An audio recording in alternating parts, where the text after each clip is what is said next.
Muzaffarnagar police का एक फरमान इस वक्त काफी सुर्खियों में है, जिसमें मुजफ्फरनगर की पुलिस ने कहा है कि वहां पर हाईवे से लगते जितने भी ठेला है, रेडी वाला है या फिर ढाबे वाला है, वो अपनी दुकान के आगे नेम प्लेट लगाए और साथ में टाइटल लगाए कि वो क्या है और उसके बाद ही बेचे। और उसके बाद पुलिस प्रशासन के इस आदेश के बाद अपने अपने नाम जो है उस ठेले के ऊपर लिखा जा रहा है। किसी का नाम आरिफ है, किसी का नाम जुबैर है या किसी का नाम गुप्ता है। तो ये नाम उस प्लेट के आगे अलग अलग जो ठेला है, रेडी है या ढाबा है, उसके आगे मुजफ्फरनगर में लग रहा है। और इसके बाद लगातार इस पर ओवैसी ने एक तरीके से जोरदार हमला बोला है। राज्य के पुलिस प्रशासन पर अखिलेश यादव ने हमला बोला है। तो आज हम इसी पर बात करेंगे कि आखिर ये क्या है पूरा विवाद, क्यों ऐसा फरमान मुजफ्फरनगर के पुलिस की तरफ से दिया गया है और उसके बाद क्या कुछ योगी सरकार की तरफ से रिएक्शंस आए हैं, इसी पर बात करेंगे। मैं आपके साथ हूं महादेव बमशंकर। दरअसल 22 जुलाई यात्रा, कांवड़ की यात्रा जो है वो तैयारियां जोर शोर से शुरू हो गई है और ऐसे में शासन प्रशासन की ओर से लगातार नई नई जो दिशा निर्देश हैं वो जारी किए गए हैं। इसी क्रम में कांवड़ यात्रा को लेकर मुजफ्फरनगर पुलिस द्वारा एक आदेश ने नई बहस छेड़ दी है। मुजफ्फरनगर पुलिस की ओर से जारी आदेश में कहा गया है कि कांवड़ यात्रा मार्ग पर जो भी दुकान होगी उसके मालिक को अपना नाम दुकान पर लिखना होगा। विपक्ष इस पर सवाल उठा रहा है। दरअसल कांवड़ यात्रा को लेकर मुजफ्फरनगर पुलिस के एसएसपी ने बड़ा फैसला लिया है। इसके तहत कांवड़ यात्रा मार्ग पर दुकान के मालिकों को अपना नाम लिखना होगा। दुकानदार को अपनी दुकान पर दुकान के मालिक का नाम लिखना होगा। आदेश में कहा गया कि दुकान पर दुकानदार का नाम स्पष्ट लिखे होने में कोई कंफ्यूजन ना हो। होटल, ढाबे, ठेला पर भी नाम लिखे होना चाहिए। जिला पुलिस के इस फैसले पर ऐतराज जताते हुए एआईएमआईएम के अध्यक्ष असदुद्दीन ओवैसी ने कहा कि ऐसा करके मुसलमानों को कांवड़ यात्रा से दूर किया जा रहा है। उन्होंने इस फैसले की आलोचना की।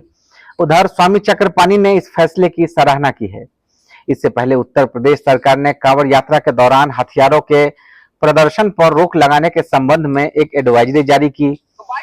सीएम योगी सरकार की एडवाइजरी के आदेश के अनुसार 1 महीने तक चलने वाली कांवड़ यात्रा के दौरान डीजे और धार्मिक गाने तय समय के भीतर बजेंगे।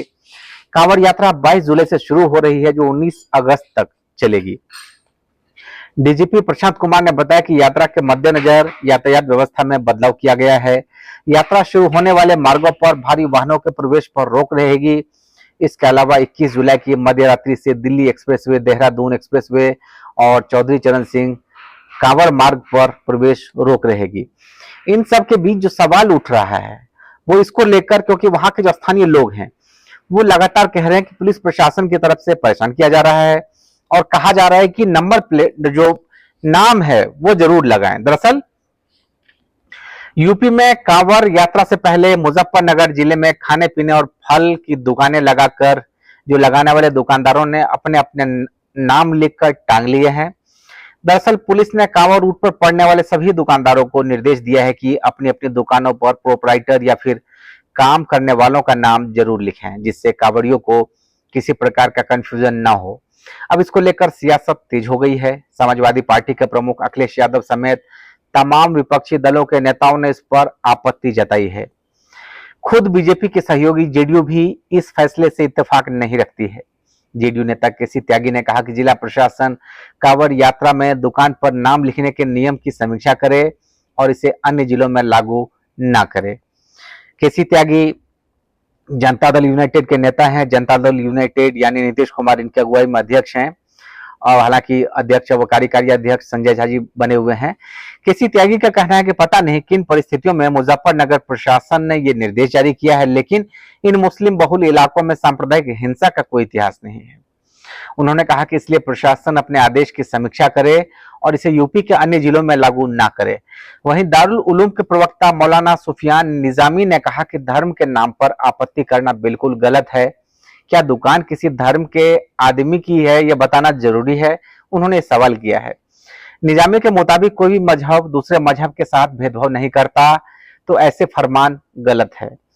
कांवड़ यात्रियों की व्यवस्था मुसलमान भी करता है और जब ताजिए निकलते हैं तो हिंदू भाई भी मदद करते हैं। मामले में राजनीतिकरण से ज्यादा इस बात की जरूरत है कि मजहब के नाम पर बंटवारा ना हो और भाईचारा कायम रहे। गौरतलब है कि मुजफ्फरनगर में कांवड़ यात्रा को देखते हुए पुलिस ने सड़क किनारे फलों या खाने पीने की दुकान लगाने वालों को अपना अपना नाम टांगने का आदेश दिया था। जिला पुलिस के इस आदेश पर समाजवादी पार्टी मुखिया अखिलेश यादव भड़क गए हैं। उन्होंने कहा है कि अगर नाम से ही पहचानना है तो जिसका नाम गुड्डू, मुन्ना, छोटू या फत्ते है उसके नाम से क्या पता चलेगा। अखिलेश ने आगे कहा कि इस मामले में कोर्ट ने स्वतः संज्ञान लेना चाहिए। ऐसे आदेश सामाजिक अपराध है जो सौहार्द के शांतिपूर्ण वातावरण को बिगाड़ना चाहते हैं। वहीं मुजफ्फरनगर पुलिस के इस निर्देश को लेकर एआईएमआईएम चीफ और हैदराबाद से सांसद असदुद्दीन ओवैसी की भी प्रतिक्रिया आई है। उन्होंने एक्स पर लिखा है कि उत्तर प्रदेश पुलिस के आदेश के अनुसार अब हर खाने वाली दुकान या ठेले के मालिक को अपना नाम बोर्ड पर लगाना होगा ताकि कोई कावड़िया गलती से मुसलमान की दुकान से कुछ न खरीद ले। इसे दक्षिण अफ्रीका में अपार्थाइड कहा जाता है और हिटलर की जर्मनी में इसका नाम जुबेन बॉयकॉट था। तो इस तरीके से लगातार साधा जा रहा है निशाना मुजफ्फरनगर के पुलिस प्रशासन पर। लेकिन इस पर जो काशी के साधु संत हैं उन्होंने इसकी तारीफ की है और इस तरीके से, लेकिन सवाल उठ रहा है कि क्या इस तरीके से इस तरह का फरमान, जबकि कांवड़ का जो यात्रा चल रही है, ऐसे में इस तरह से आप अगर कहते हैं कि भाई नाम प्लेट लगाओ, तो क्या ये सही है? क्या ऐसा होना चाहिए? और इसी पर पूरा बवाल है।